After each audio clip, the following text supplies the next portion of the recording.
Dernière activité de ce confinement, un nouvel exercice de construction d'une carte comme vous devrez en faire de façon notée, y compris pour les épreuves anticipées du bac l'année prochaine. Il s'agit ici donc de la conclusion du chapitre, dans laquelle vous allez réaliser une carte à partir d'un texte sur les questions qu'on a vues sur l'Afrique australe. Donc ce texte, quels sont les éléments qu'il va falloir localiser? L'Afrique australe est une région en cours de développement, mais tous les pays ne sont pas au même stade. Le Mozambique, où la paix est encore fragile, etc., font encore partie des pays les moins avancés. Donc bien évidemment, vous avez ici le premier élément à mettre en valeur. D'autres pays profitent de leur économie de rente pour avancer dans leur développement.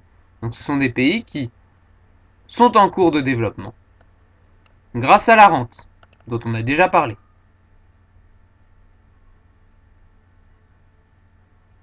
S'ajoute à cela un dernier pays, qui est l'Afrique du Sud, première puissance économique du continent. On a donc 3 éléments dans ce premier paragraphe à localiser sur la carte. Les pays qui sont les moins avancés, les pays qui sont en cours de développement grâce à une économie de rente, et l'Afrique du Sud qui est le pays le plus avancé du continent et qui fait même partie de ce qu'on a appelé les BRICS, même si l'acronyme à l'origine est un acronyme de banquier qui n'est pas géographique et a pris une réalité géopolitique dans le sens où les pays qui le composent les pays qui le composent ont adopté cet acronyme et se désignent eux-mêmes comme BRICS, c'est-à-dire des pays émergents à fort potentiel économique avec des matières premières. Le S étant ici l'Afrique du Sud, Sud-Africain. Mais il y a un dernier élément dans ce premier paragraphe. Il s'agit des métropoles qui sont citées ici, qui sont des villes très connectées à la mondialisation. Donc on a un premier paragraphe qui montre les différences de développement entre les territoires, les pays les moins avancés, ceux en cours de développement grâce aux rentes, l'Afrique du Sud et les grandes métropoles sud-africaines. 4 éléments à localiser sur la carte que l'on a dans ce premier paragraphe. Paragraphe suivant, on voit que le développement économique repose sur, essentiellement, des matières premières, comme on l'a déjà vu. La première qui nous est citée, qui est importante pour plusieurs pays, c'est le diamant et d'autres minerais rares. Mais dans le reste du texte, il est aussi fait question d'autres types de minerais, des minerais qui vont être utilisés pour l'industrie. Donc premier élément, des diamants et des minerais rares.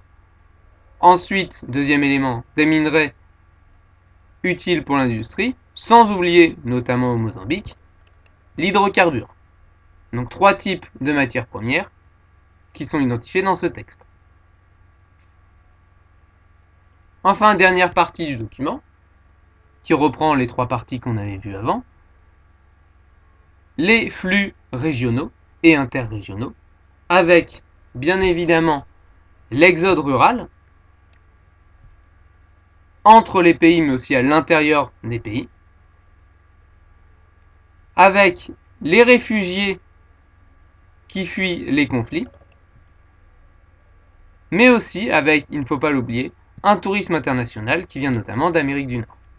Donc avec ça, vous avez les 10 éléments à localiser sur la carte, à savoir les pays les moins avancés, les pays en cours de développement, grâce à une économie de rente, l'Afrique du Sud qui est un pays émergent membre des BRICS, les métropoles sud-africaines qui sont connectées à la mondialisation et à ses échanges, les diamants et autres minerais précieux, les métaux utiles à l'industrie, les hydrocarbures, l'exode rural et plus généralement les migrations économiques, les réfugiés qui fuient des conflits, notamment ceux du Mozambique, et le tourisme international. Maintenant, pour la prochaine fois, il va falloir organiser ces éléments en plusieurs parties, qui ici sont encore assez faciles à trouver puisque le texte est déjà découpé en paragraphes, mais surtout trouver les bons figurés que l'on va utiliser pour chacune de ces parties. Je vous laisse donc réfléchir à ça pour la prochaine fois.